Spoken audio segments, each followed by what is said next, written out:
Need y'all to be able to hear me here. Alrighty, I apologize about that. Took me a minute to realize that my mic was muted. Ladies and gentlemen, welcome. Um, it's been a minute now, so we'll go ahead and get underway. My name is Jeffrey. Um, I am a major wrestling fan. Been one since a small child. Um, I'm not biased. I'm not part of the whole WWE bubble, protected world that they try and make everyone to be. I watch a lot of independent stuff, PWG, CZW, ICW, um, Ring of Honor. I'm a big Ring of Honor fan. Um, I am a Bullet Club supporter, so if you don't like me because of that, well, tough luck. What I'm going to start doing is this will be a weekly podcast for anything wrestling, any wrestling news, any backstage secrets, um, match predictions, pay-per-view predictions coming up. Um, let's see where to start. Biggest news on the wrestling docket for the day. I'm sure if you're a wrestling fan, you've heard by now. Even if you haven't, even if you're part of the WWE bubble, you've definitely heard that this is going down. And I'm referring, of course, to the Chris Jericho Kenny Omega match at Wrestle Kingdom 12. Um, Arguably the biggest match on any card this year, or for the new year. And honestly, if this is given enough time and creative control, this can be possibly the greatest match of the century. And that being said, I have seen Omega Okada. I've seen Omega Okada 2, Omega Naito, Omega Ishii, and like I said, I'm a Bullet Club supporter. However, in this one, I have a couple opinions on this match. I think Jericho waited too long. Jericho's at the point in his career where he's no longer under WWE contract. And what that means is he can now wrestle and do basically whatever he wants. He still has to be careful what he says in promos and stuff because WWE has shown, especially with the Young Bucks, they're not afraid of going into lawsuits.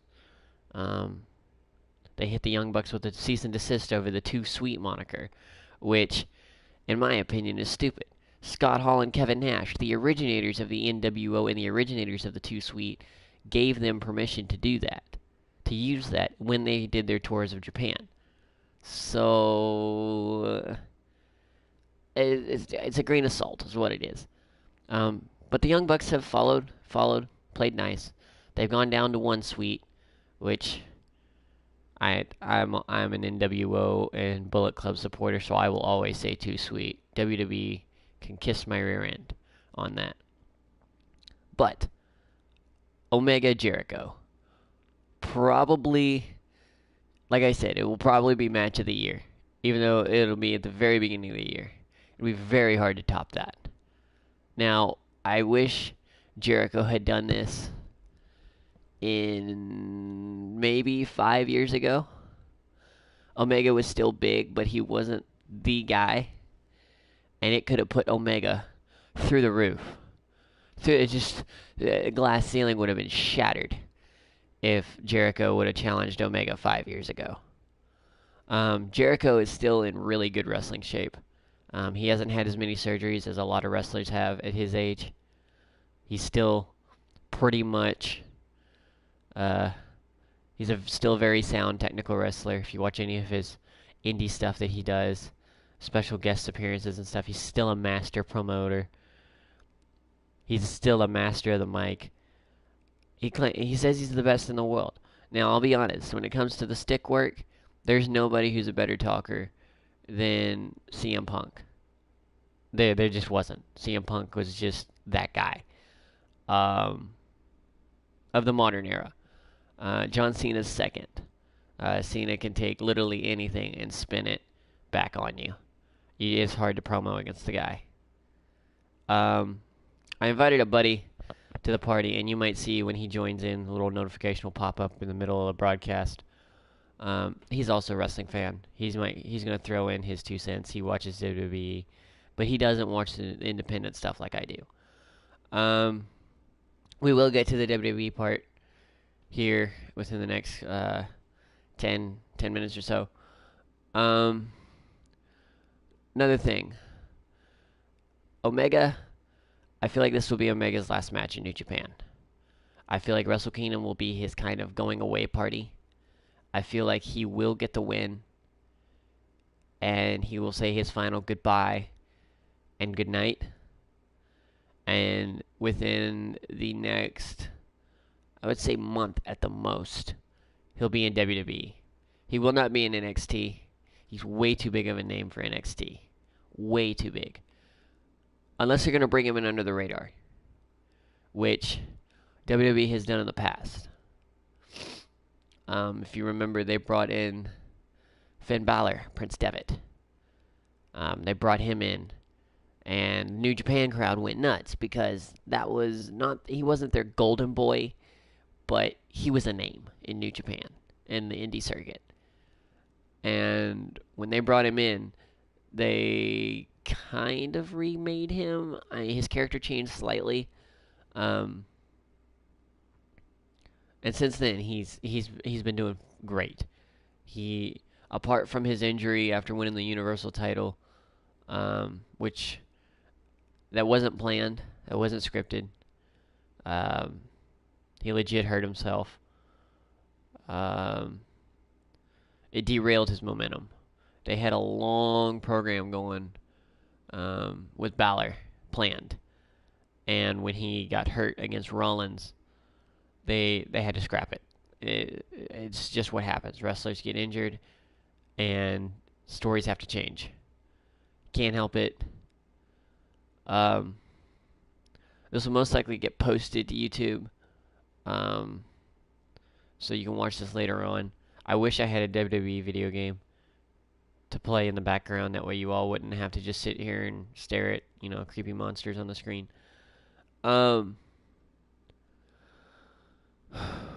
Sorry, I'm a little under the weather, so I chose this is kind of a dry run. This won't be, I'll sound a lot better and more professional once I start doing this a little more.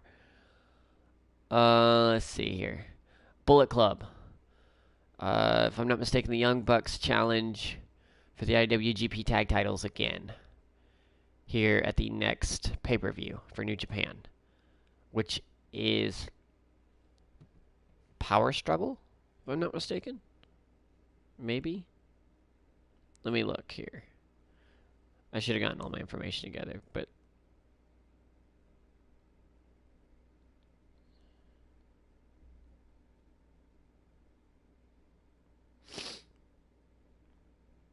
alright.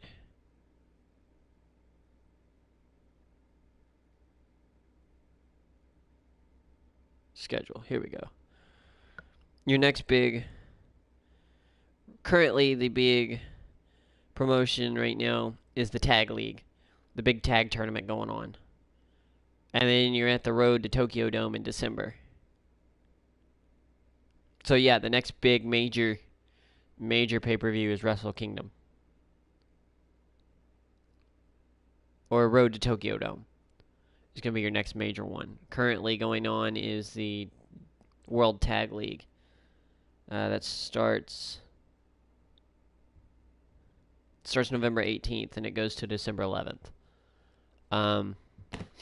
There's a lot of good tag teams in that. I definitely recommend checking it out. For those of you who can't afford the subscription, if you want to tweet me, I will let you know where you can watch it after it's been broadcast. The websites that I use, they don't have every day, but they have the major days. So, because the Tag League is a multiple day tournament, I doubt that the Tag League will have streaming, but I know for sure Wrestle Kingdom will be broadcast. I won't be broadcasting it. I will definitely be watching it, though. Other Bullet Club news. Cody Rhodes signed another extension with Ring of Honor. Which that tells me right there that he is not coming back to WWE like everyone thought he would. A lot of people thought he was going to take Drew McIntyre's route where he goes, reinvents himself, comes back. I don't think Cody Rhodes is coming back. I think he's making too much money now, and I think he's established himself as too big of a name to come back in and job again. Of course, if injuries happen and illnesses break out, and I can see WWE trying to bring him back, even temporarily, just to get seats again and sell tickets. Is Bullet Club coming to WWE? Yes and no. When Bullet Club arrives in WWE, I don't think they'll be called Bullet Club anymore. Everybody else will still call them Bullet Club. They'll still wear the shirts. They'll still do the Too Sweet thing. But I don't think they're going to call them Bullet Club. Because Bullet Club is owned specifically and exclusively by NJPW and Ring of Honor. And to use Bullet Club, you have to have permission. WWE doesn't care about permission. And they wouldn't want to take the risk of going into lawsuits. So what I feel like is going to happen is we will get Omega eventually. And I think it'll be a lot sooner than a lot of people think, because his contract's up at the end of the year. Again, he only signed a 1-year contract at the end of last year. And everybody was blowing up that he would make his debut at Mania. And sad to say, he didn't make his debut at Mania. Didn't even attempt. In fact, the day before Mania, he signed another contract extension. Now, I feel like what's going to happen is Omega, if he loses to Jericho, it will be a sign that he's coming to WWE. If he wins, retains his title, I feel like he's going to somehow work the system, recapture the heavyweight title, and then leave. Now, Omega has tweeted his thoughts on this, and he says that in the immediate future, he doesn't have any plans to come to WWE. WWE, sorry. I get tongue-tied. Although, there's been a lot of wrestlers that did that. AJ Styles said the same thing. Then lost his Wrestle Kingdom match. And look where we're at. AJ Styles is now... I almost spoiled it. That'll get to a little later in the broadcast. Omega is coming, though. Just wait for it. I do still think he'll be called Kenny Omega. He's too big of a name for people. Even if he were to come in under the radar in a mask, people would know who he is based on his movements and his personality alone. But we'll see. Are the Young Bucks coming with him? That's a harder question. The Young Bucks right now are currently in a contract with NJPW, ROH, and they do a lot of independent promotions. PWG, Bola, Battle of Los Angeles. They go everywhere. The Young Bucks do.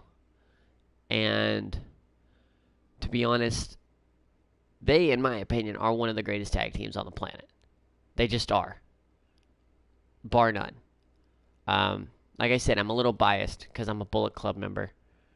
You know, I've been a Bullet Club fan since the creation of the club with Finn Balor. Prince Devitt. I feel like if Omega jumps, the Bucks will come with. But the only way that those guys are going to come into WWE is if they have some creative control over their character and who they are in WWE. AJ Styles came in and he has creative control. You can see it. Now, if it was AJ's way, he wouldn't lose. He would have an undefeated streak like Goldberg's. But, or at least the young AJ Styles would. AJ Styles nowadays realizes that you have to let some people win to get momentum in a story. He's been in the business long enough that he gets that. Omega does too. Omega doesn't always win. And he's not a sore loser when he does lose. He's a very sportsman. He'll admit someone got the best of him. Now, Omega has had, I want to say, 3 or 4 opportunities at the heavyweight title and failed every one of them. It's the only title he hasn't captured. And I feel like before he leaves New Japan, he will capture that title. Do I think he's going to leave the day after? There's a high probability there. Unless New Japan just offers him a stupid amount of money, which they have in the past. If you see how much they pay Okada, it's ridiculous. I don't have the current numbers, but if I'm not mistaken, it's over 6 figures. Alright, we're about 18 minutes in the broadcast. Sup, Jailbait? Welcome to my podcast. This is only playing in the background because I don't have a wrestling video game currently. Otherwise, that would be playing in the background. This is a weekly podcast reviewing all things wrestling. If you watch pro wrestling, this is the podcast for you. I bring you up to speed on everything from WWE to Ring of Honor to New Japan. Thank you, Jailbait. I appreciate it. I really appreciate the subscriptions. I'm currently under the weather, which is why I sound like this. But I will be doing this once a week after SmackDown, most likely. I wanted to watch 205 Live, which is the Cruiserweight show for WWE, before I posted this video. But I can't get my subscription to work right now. My network's down. So I'm going ahead and doing my review. I basically started off the podcast with talking about the Kenny Omega Chris Jericho match that was announced for Wrestle Kingdom 12, which is New Japan's biggest show of the year. It's basically the equivalent of WrestleMania. If you want to give your thoughts, you can go ahead and drop a comment, ask any questions you have, anything you want to talk about, go ahead. This will be a completely fan-run thing once I figure out how to work it. Yeah. I'm actually about to jump into WWE's news. Further news. Alright, so New Japan's wrapped up. For those of you who don't know, Wrestle Kingdom 12's main event, like I mentioned, we're getting a kind of a second main event with Okada and Jericho, which, like I said, 6-star match if given the correct amount of time and scripting. Even if they let it be a shoot match, which means no script, it'll be amazing. But the main event for Wrestle Kingdom 12 is for the IWGP Heavyweight Championship, and it's Kazuchika Okada versus Tetsuya Naito. Naito won the G1 Climax, and you don't know much about wrestling. Alright. Jailbait, do you know what WWE is? Let's start there. And like I said, you can text any questions. I was gonna do this on Twitch, but my Twitch thing is kind of down right now. All right. First off, I'll ask you, who's your favorite wrestler? That way I can get an idea of what time period you watch.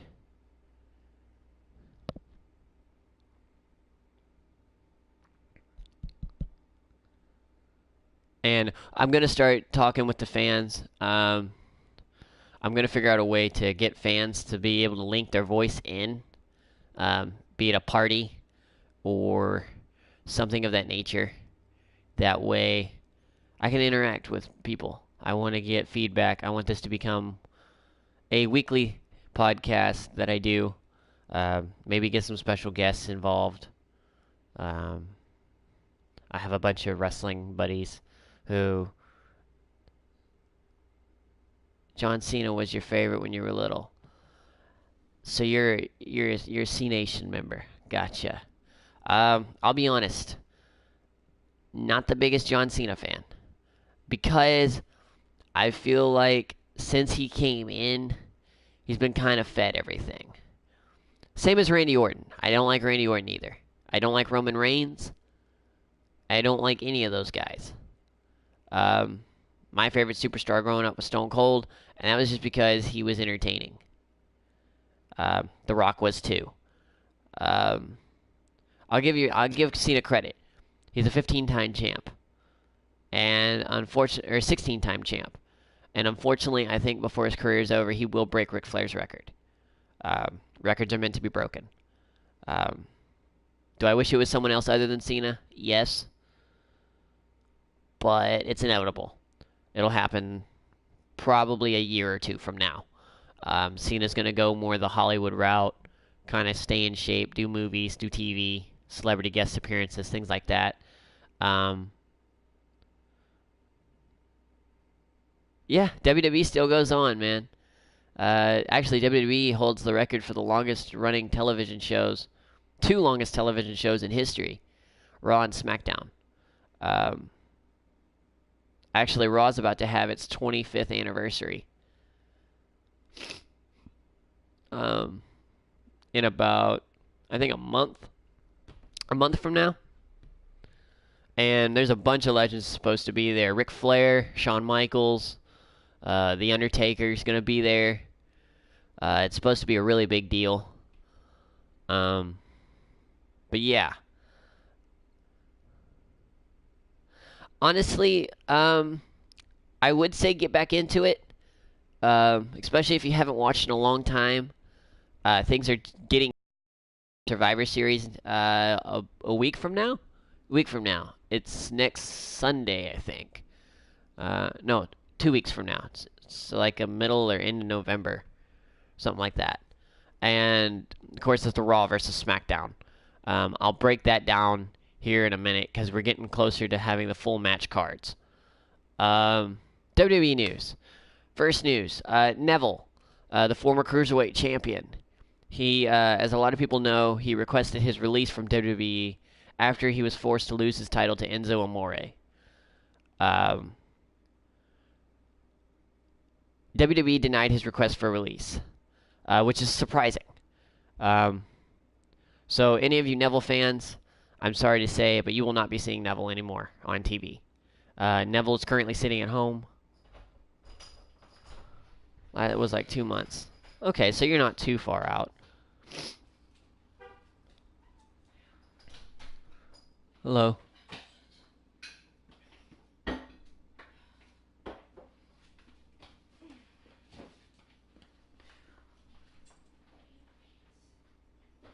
Sorry, parents got home. Where was I? Oh yeah, it's Neville. Any of you all who are Neville fans, you will not be seeing Neville on TV. WWE is making him sit at home. They're not taking him on the road anymore, and they're refusing to release his contract. What this tells me is that they're afraid of him going to the independent circuit and making a huge name for himself, which doesn't play well with other things. Also, Nia Jax, who had originally asked for her release, took her release request down the other day. So I'm a huge WWE fan. I'm a huge wrestling fan.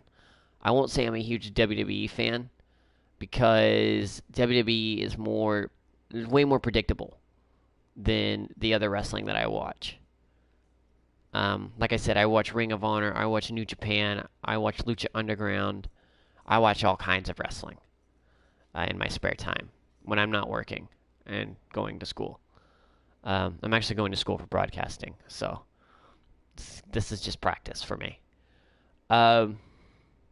Nia Jax decided to stay with WWE, which is good news. The rumors are that she's going to get a major push after Survivor Series, possibly a title reign. We'll see where that goes. So, speaking of Survivor Series, let's break down the card. It's the traditional Raw versus SmackDown. Raw Women's title or champion Alexa Bliss is going to take on the SmackDown Women's Champion. Earlier this evening anyway, on SmackDown, it was announced that next week, on the final SmackDown before Survivor Series, we will have a women's title match between Charlotte and Natalya. Natalya is the current champion.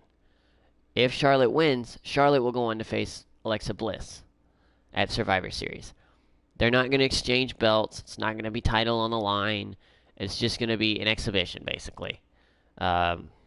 If you're keeping points, basically, is what this pay-per-view is about.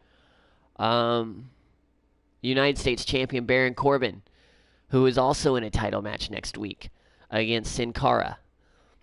He will take on the Intercontinental Champion, The Miz, at Survivor Series. Your tag team champions, which is a little controversial. And actually, I'll go ahead and break this down. Yesterday on Monday Night Raw, the tag team titles were on the line. It was Seth Rollins and Dean Ambrose versus Sheamus and Cesaro.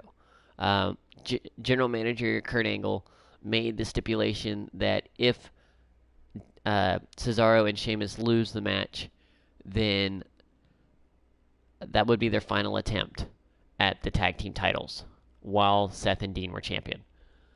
Now, a couple weeks ago, SmackDown invaded Raw and put it, in their words, hashtag under siege. They beat up the whole locker room. Of course, all the big stars weren't involved. I think the biggest name that got beat up were the Shield, and that was because Roman Reigns was gone. Dean Ambrose and Seth Rollins got beat up.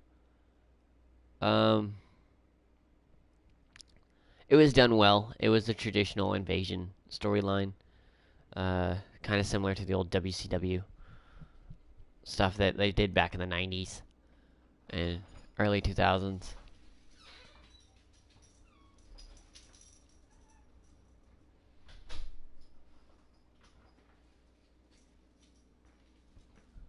What? You guys were almost fatherless. Why? Because I almost got hit on accident. When, just now? Yep.